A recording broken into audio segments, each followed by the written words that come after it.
Suivez le journal avec STM Transport Voyageurs. Une nouvelle façon de voyager.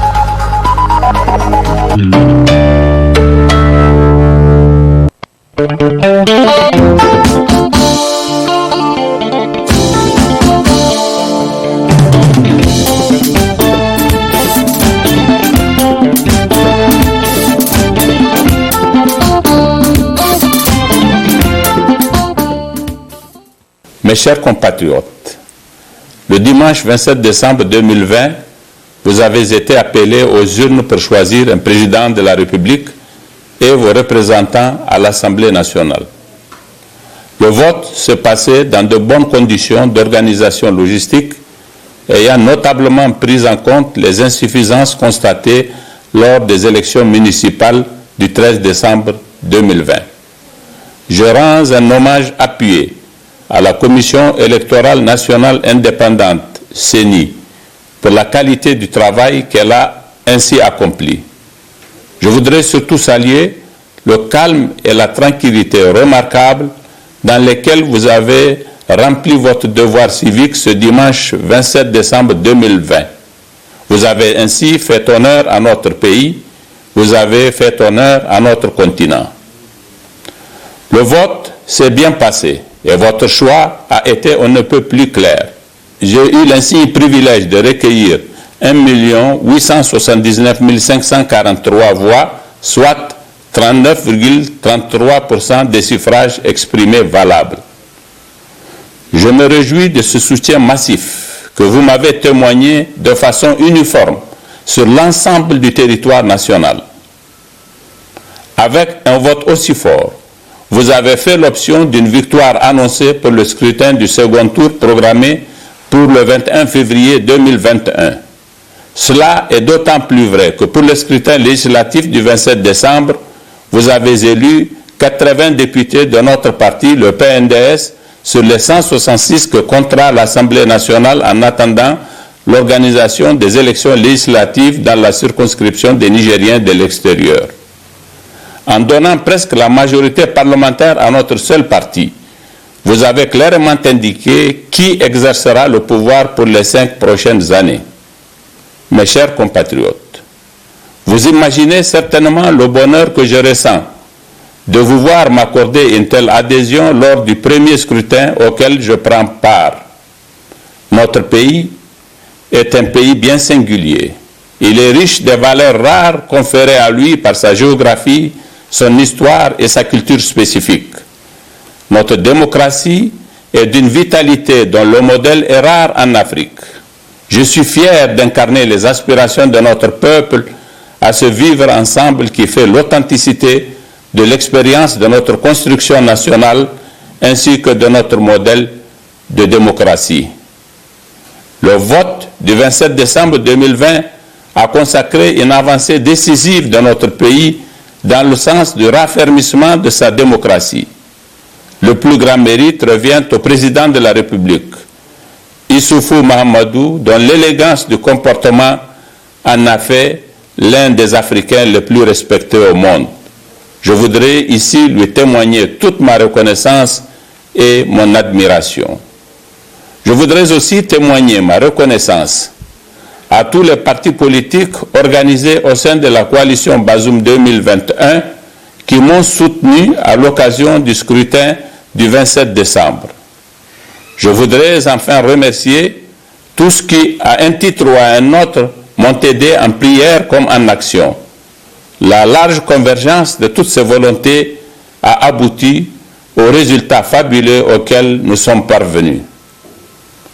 Le drame que viennent de vivre les populations des villages de Tchoma Bangou et des Arum Darei dans le département de Walam, pour lesquels j'ai une pensée pieuse, nous rappellent que le groupe terroriste constitue une menace grave pour la cohésion au sein de nos communautés et un danger à aucun autre comparable. Raison supplémentaire pour nous unir, nous rassembler, afin de faire échec à leur projet funeste de discorde et de régression. Mes chers compatriotes, restez donc mobilisés pour qu'ensemble, plus nombreux que jamais, nous écrivions cette nouvelle page de l'histoire de notre pays, la page exaltante de la première alternance consacrant le passage de témoin d'un président de la République démocratiquement élu à un autre président élu dans les mêmes conditions, et ce, dans la stabilité et le progrès. Que Dieu bénisse le Niger. Je vous remercie.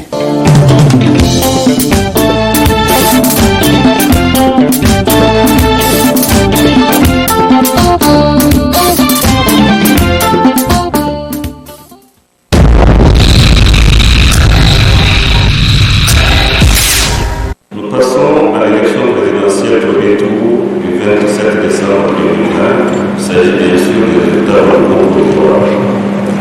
Le nombre de bureaux de vote est de 27 978. Le nombre de bureaux de vote dont les résultats sont parus est de 25 794. Le nombre d'électeurs inscrits est de 7 746 556. Le nombre d'inscrits ayant voté est de 5 23 574.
2020 a été une année exceptionnelle,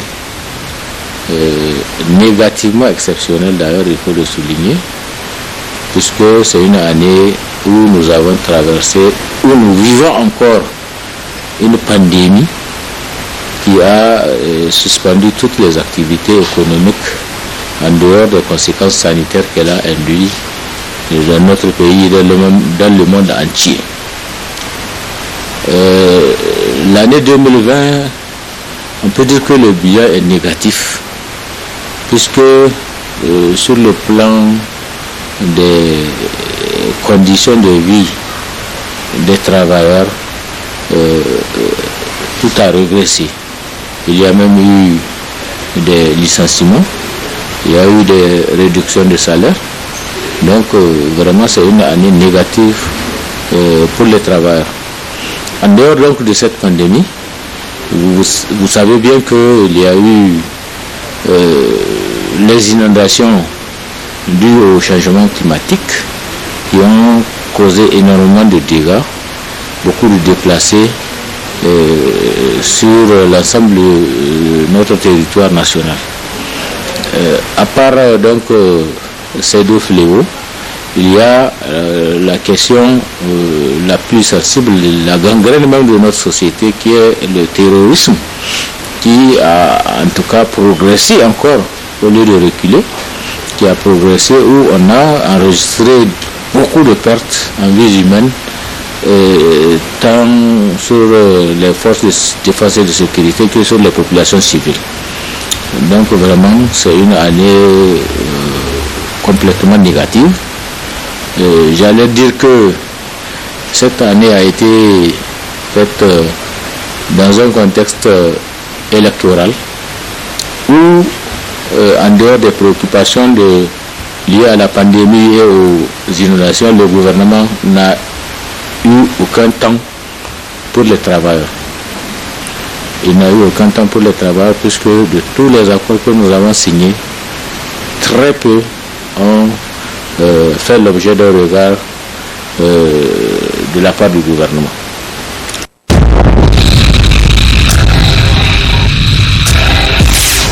Nous avons tenu dans ce mois-là qui est en train de s'écouler pratiquement 6 scrutins différents. Puisque au niveau des élections locales, c'était des élections à la fois municipales, élections de villes, élections de régions, qui a été tenue au même moment.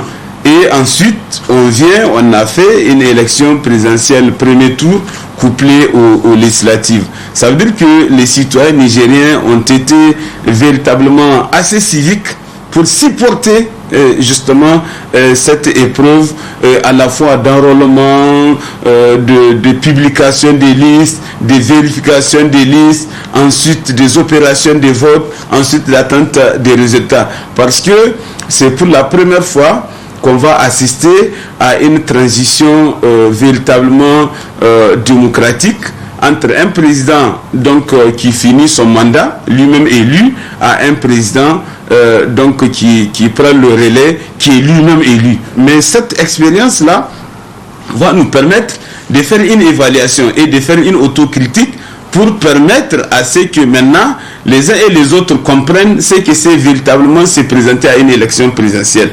Puisque se présenter à une élection présidentielle suppose qu'on a au moins 26 000 personnes qu'on peut placer dans chacun des bureaux de vote pour surveiller ces voix.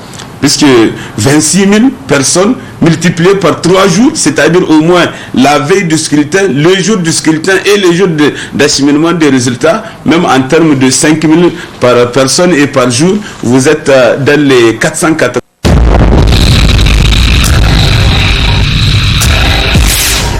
Des horaires d'ouverture des bureaux de vote.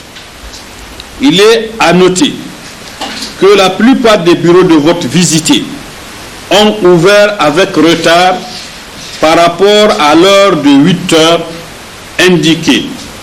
Cependant, les présidents des bureaux de vote ont tenu compte des 11 heures de temps à consacrer aux opérations de vote, de l'emplacement des bureaux de vote, Les bureaux de vote visités sont situés dans des écoles ou dans des centres de jeunes, dans certains cas, de la présence des délégués des partis politiques.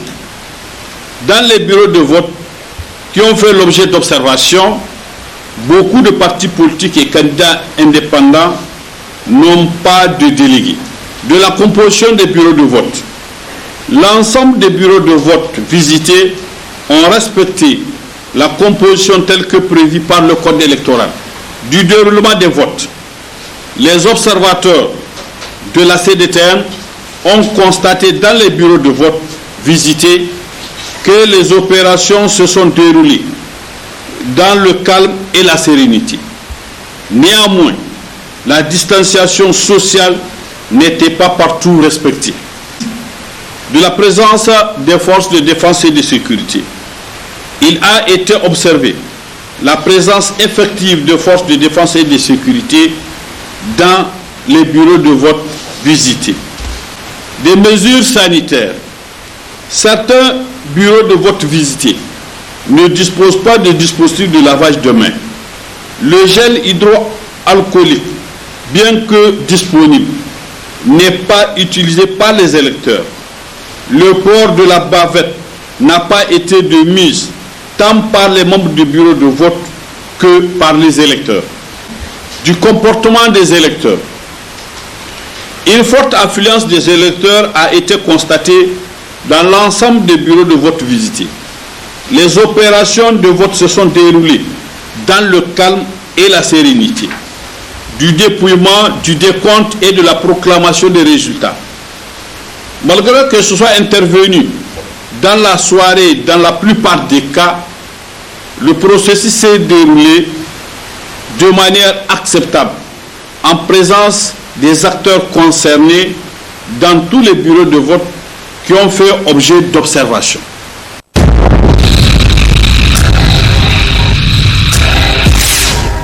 À travers cette déclaration, les acteurs de la société civile regroupés au sein de la Convergence citoyenne pour la démocratie et la République entendent apporter leur appréciation suite au bon déroulement du double scrutin législatif et présidentiel. Ils saluent ainsi l'engagement des différentes parties prenant au processus tout en formulant quelques recommandations. Nous, leaders de la Convergence citoyenne pour la démocratie et la République, réunis en conseil des leaders, déclarons ce qui suit. Réitérons notre soutien ferme et indéfectible à la CENI et à tous ses démembrements. Encourageons la presse nationale et internationale pour sa couverture médiatique objective du processus électoral. Félicitons nos forces de défense et de sécurité pour avoir sécurisé le processus électoral avec professionnalisme. Demandons à nos concitoyens de rester vigilants et de ne pas se laisser embrigader par des acteurs qui sont engagés dans un processus de dévoiement de la démocratie et de recherche de raccourcis pour la conquête et l'exercice du pouvoir dans notre pays. Lançons un appel à toutes les forces vives de la nation à se ressaisir et à soutenir le processus électoral dans notre pays qui va aboutir au passage de témoins entre deux présidents de la République démocratiquement élus. Ces acteurs de la société n'ont pas manqué de saluer la maturité politique et le comportement civique dont a fait preuve le peuple nigérien tout au long du processus.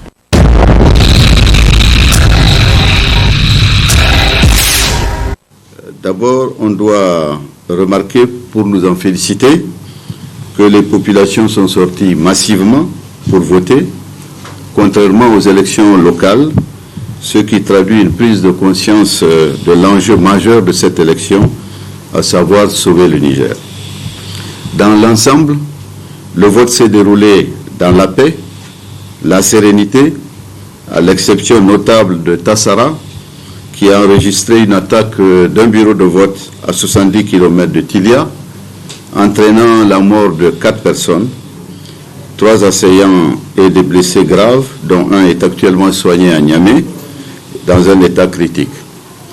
Profitant de ce drame, le président de la commission locale et ses complices ont procédé au remplissage des procès-verbaux.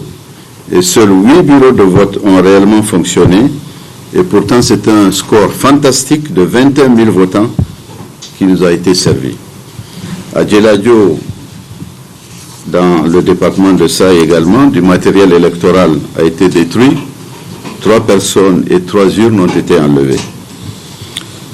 Selon la remontée des résultats, dans d'autres endroits, des urnes ont été arrachées par des hommes armés, puis trafiquées et livrées au CENI local. Cela a été le cas par exemple à Tagris.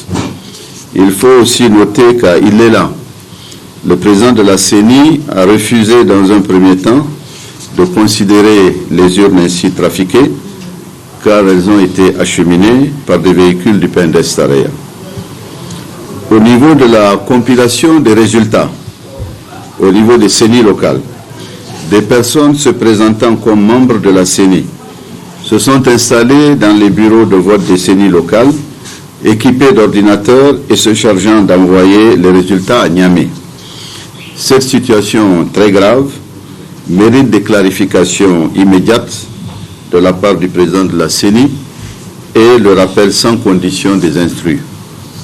En ce qui concerne les résultats, nous déplorons vivement la lenteur des résultats, de l'annonce des résultats, et attirons l'attention de la CENI sur la nécessité de proclamer les résultats commune par commune, seule procédure adoptée et appliquée depuis les élections démocratiques de novembre 1992.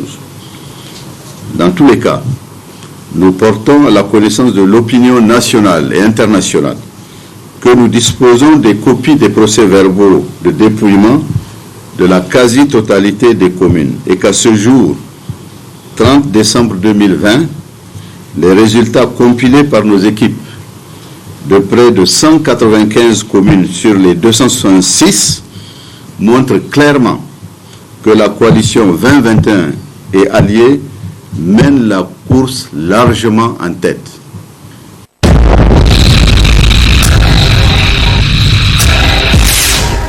Les professionnels du tourisme et de l'hôtellerie du Niger, regroupés au sein de l'ANPTH, Association des professionnels du tourisme et de l'hôtellerie, font la déclaration suivante.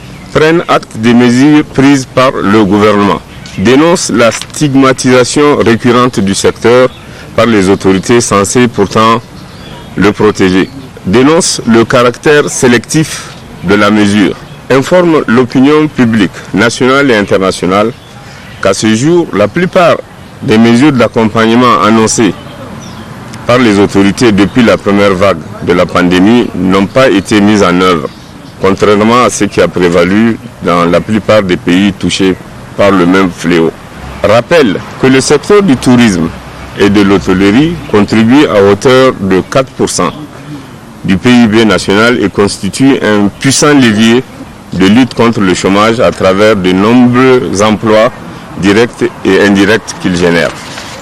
S'étonne du 2 poids 2 mesures qui leur est à chaque fois infligé, contrairement à certains secteurs où il est démontré une plus grande propension à contracter le virus, pendant que les professionnels du tourisme et de l'hôtellerie, eux, appliquent déjà avec rigueur les mesures recommandées dans le cadre de la lutte contre la pandémie. Réaffirment leur soutien aux autorités dans une lutte clairvoyante contre la pandémie et demeurent tout aussi préoccupés par la santé de la population dont ils font eux-mêmes partie. Demandent aux autorités pour la survie du secteur, déjà impacté par une forte concurrence déloyale et soumis à un dumping sans précédent, d'aménager les mesures de fermeture des établissements et d'interdiction des réunions et séminaires en concertation avec l'ANPTH. Enfin, en tout état de cause, l'association se réserve le droit de se donner les moyens pour faire valoir ses droits et ses intérêts. L'ANPTH reste ouvert au dialogue pour des solutions concertées avec les pouvoirs publics.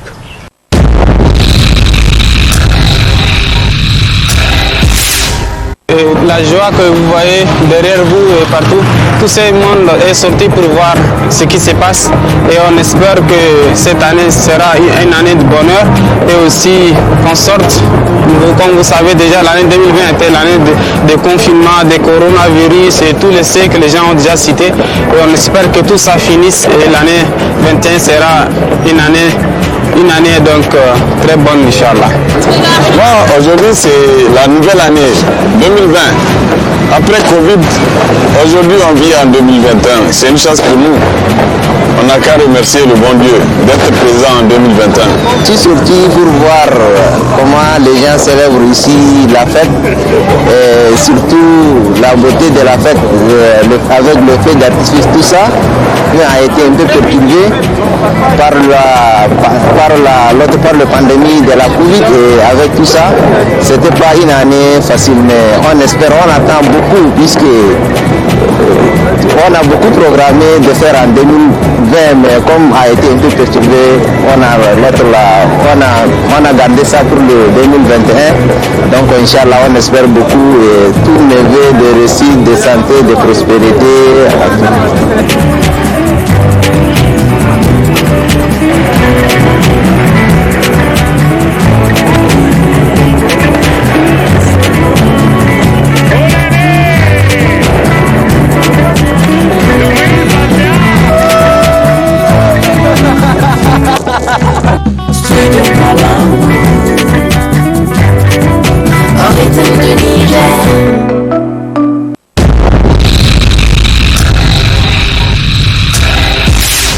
Conduite en état divers ou avec un taux d'alcoolémie supérieur ou égal à 0,2 grammes pour mille est une infraction au code de la route. Maintenant, comment le contrôler? Effectivement, l'agent barbarateur doit avoir ce qu'on appelle l'alcotest. Qu'il constate l'infraction, il prend son alcotest, il donne au conducteur et siffle. Malheureusement, les agents de la circulation de nos villes ne disposent pas de ces matériels-là. Mais il y a quand même des gestes. La police peut demander à un conducteur de faire quelques gestes pour savoir s'il est en état d'ivresse. Parce que si on te demande de faire un truc comme ça, de te positionner comme ça, quelqu'un qui est en état d'ivresse, il ne peut pas se maintenir comme ça.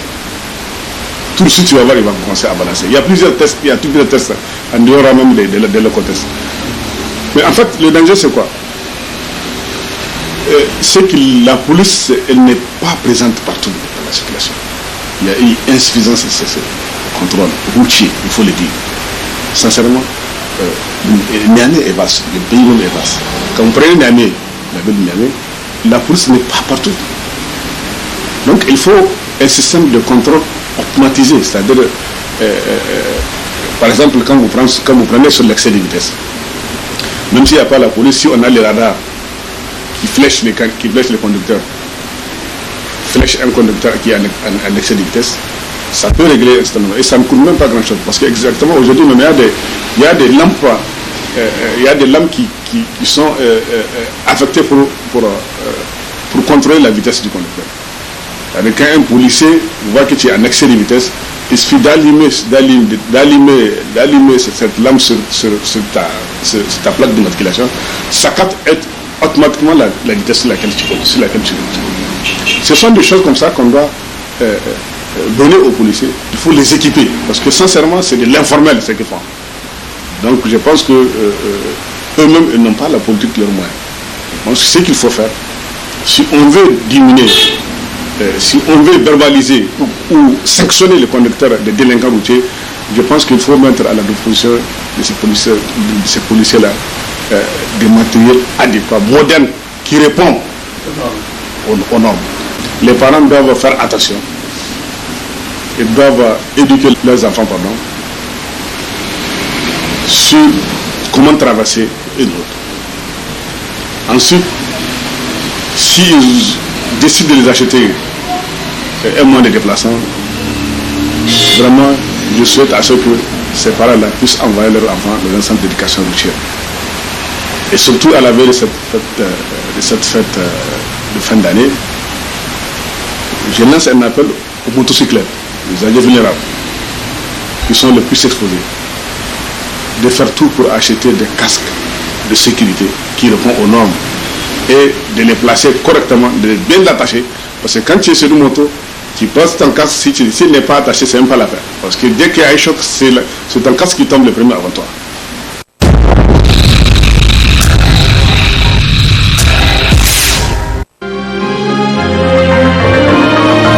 La maturité politique du peuple nigérien confirmée, écrit en gros dans sa parution le journal Niger Inter Hebdo. Le cataclysme sur le Niger qu'avaient prédit certains oiseaux de mauvais augure pendant la campagne électorale et lors des opérations de vote ne s'était pas produit. Tout au long du processus électoral, le peuple nigérien a fait preuve de maturité politique sans précédent, refusant de suivre le mot d'ordre des ennemis de la nation qui incitaient leurs militants à semer du désordre et faire échec aux gigantesques travail accompli par le gouvernement et la CENI pour la tenue des élections libres, transparentes et apaisées. Globalement, le journal nous apprend que le premier tour de la présidentielle couplée aux législatives du 27 décembre 2020 s'est déroulé normalement sur toute l'étendue du territoire national, ce qui témoigne de la grandeur d'esprit du peuple nigérien, déterminé à prendre son destin en main et à s'engager résolument dans la construction du pays. Le journal écrit que de ces élections, le Niger connaîtra aussi pour la première fois de son histoire politique une alternance démocratique, consacrant le passage de témoin d'un président civil à un autre civil que les Nigériens auront librement choisi. C'est une révolution que nous sommes en train de faire. Cette première alternance va permettre au Niger de consolider son statut de modèle de démocratie en Afrique et dans le monde, a déclaré le président de la République, Issoufou Mahamadou, après avoir accompli son devoir civique le 27 décembre dernier au bureau de vote de l'hôtel de ville de Niamey. Le journal écrit aussi que la CENI a réussi aussi à parfaire l'organisation en tirant les leçons des manquements constatés lors des élections locales passées. Pour en arriver là, le confrère estime que le gouvernement, sur instruction du chef de l'État, a mis à la disposition de la CENI toutes les ressources matérielles, financières et humaines concourant à la réussite du processus. S'il y a quelqu'un qui va bien dormir ces jours-ci, c'est Maître Issaka Souna, président de la Commission électorale nationale indépendante CENI, écrit pour sa part le hérisson.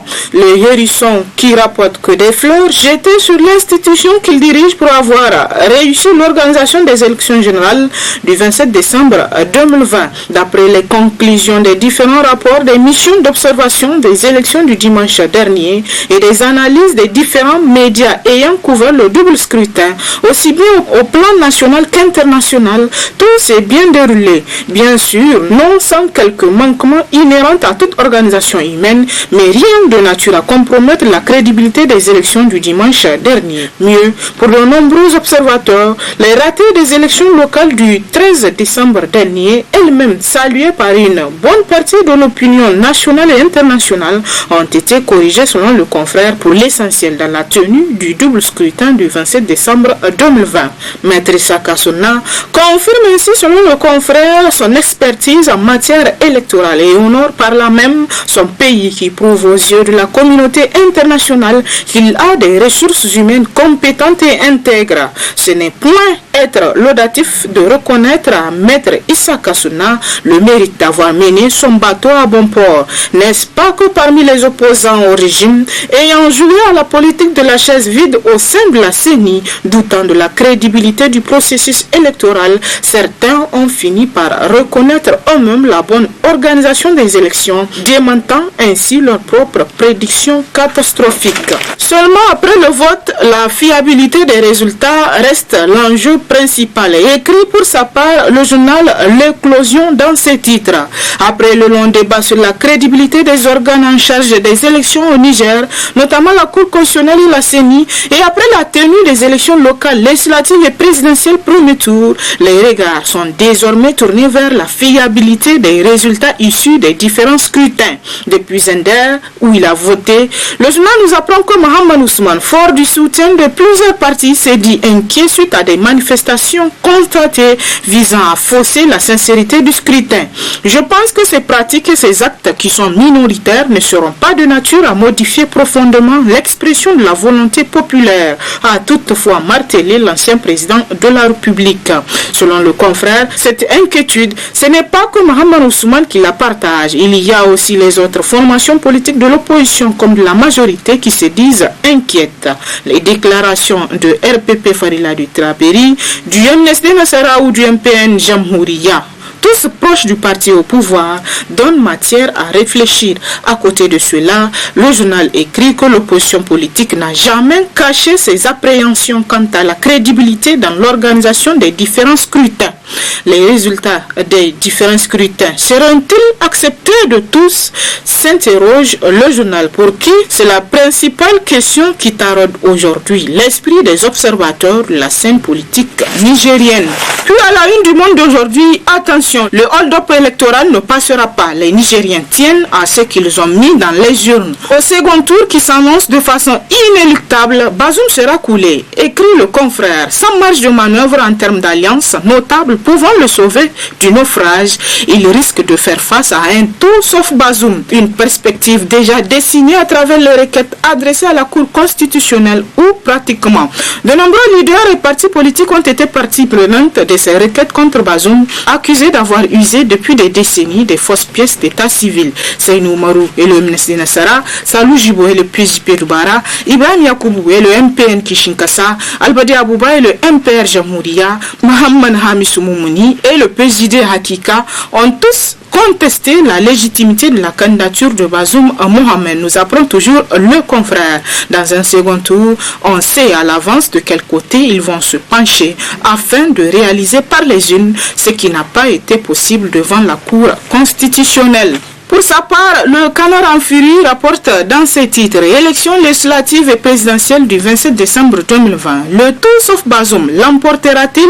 s'interroge en gros le confrère, pour qui en principe dans la tradition électorale nigérienne, les résultats ne traînent pas. Et avec l'usage des téléphones portables pour filmer et photographier les procès-verbaux des résultats sortis des urnes, couplés à la vigilance accrue des équipes mises en place par les partis politiques, l'élection présidentielle risque d'être un vrai cauchemar pour le candidat du pouvoir. Mais il faut bien craindre le pire pour le Niger. La paix sociale et politique est si fragile que la moindre étincelle risque de faire basculer le pays dans une situation inattendue. La volonté des autres partis politiques de protéger les suffrages de leurs électeurs face au PNDS bute à une détermination du pouvoir en place de perpétuer son deal avec la gestion des affaires publiques.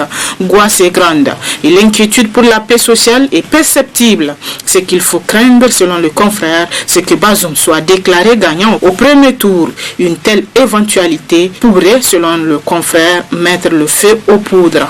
Mais le nouveau républicain nous rapporte pour sa part dans ses titres qu'il y aura un deuxième tour dolé. Au vu des premières tendances, un second tour s'impose pour faire élire le futur président du Niger, écrit le confrère, pour qui le coup KO tant claironné sur tous les toits roses du Niger ne peut pas se réaliser, pour la bonne et simple raison que c'est une entreprise politique impossible au Niger. Même le MNSD Nassara du tandem Tanjahama, du temps de sa splendeur, n'avait jamais réussi ce coup de force au Niger, a fortiori par un Tchekanda d'origine étrangère dont la légitimité de sa candidature n'a pas encore cessé de faire couler beaucoup d'encre et de salive ces derniers temps.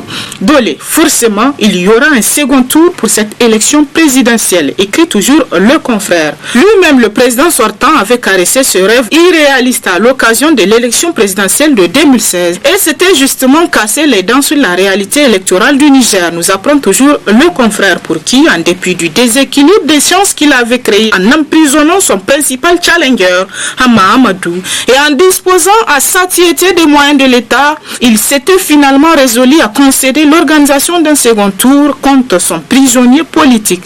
Aujourd'hui, au mépris de toutes ces réalités intangibles, on voudrait à tout prix inventer quelque chose qui n'appartient pas aux mœurs politiques nigériennes, juste pour s'aimer le chaos dans le pays. Décidément, le journal estime qu'avec la Renaissance, on aura tout vu au Niger. Qui ne se gênerait point pour revendiquer le brevet d'invention de l'eau chaude? Quelle imposture, s'exclame le journal.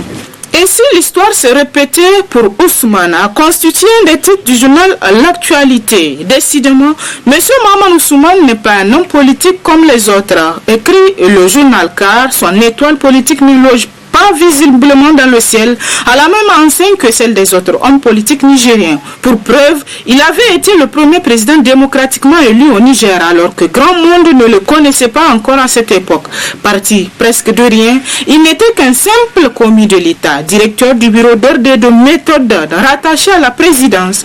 Il fit son ascension vers les sommets du pouvoir suprême du Niger en créant la surprise de battre au second tour de l'élection présidentielle de mars 1993 le candidat de l'ancien parti État Amnesty Nassara, un certain Mamadou Tanja, un personnage très populaire pour avoir été un des hommes de main du général Séni Kounché, l'homme fort du Conseil militaire suprême CMS, la junte qui dirigea le Niger d'une main de poigne de 1974 à 1987. Bercé par une profonde aspiration du peuple nigérien au changement après le monolithisme ayant caractérisé la vie politique nationale de l'indépendance au régime d'exception qui s'en était suivi, Mahaman Ousmane fut porté à la magistrature suprême du Niger par les forces démocratiques qui s'étaient battues pour obtenir le multipartisme en avril 1990 et imposer la conférence nationale souveraine à partir de juillet 1991.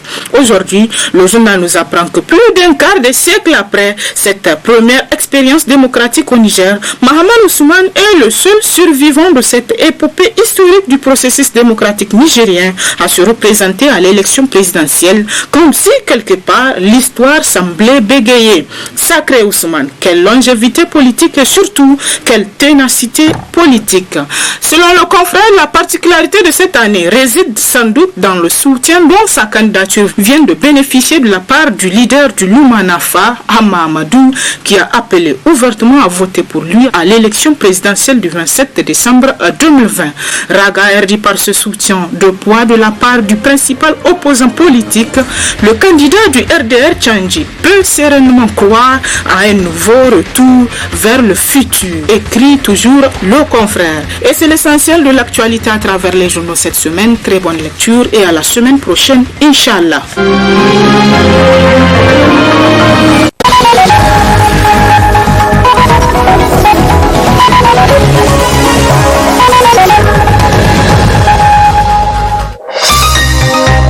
Ce journal vous a été présenté par STM Transport Voyageurs. Une nouvelle façon de voyager.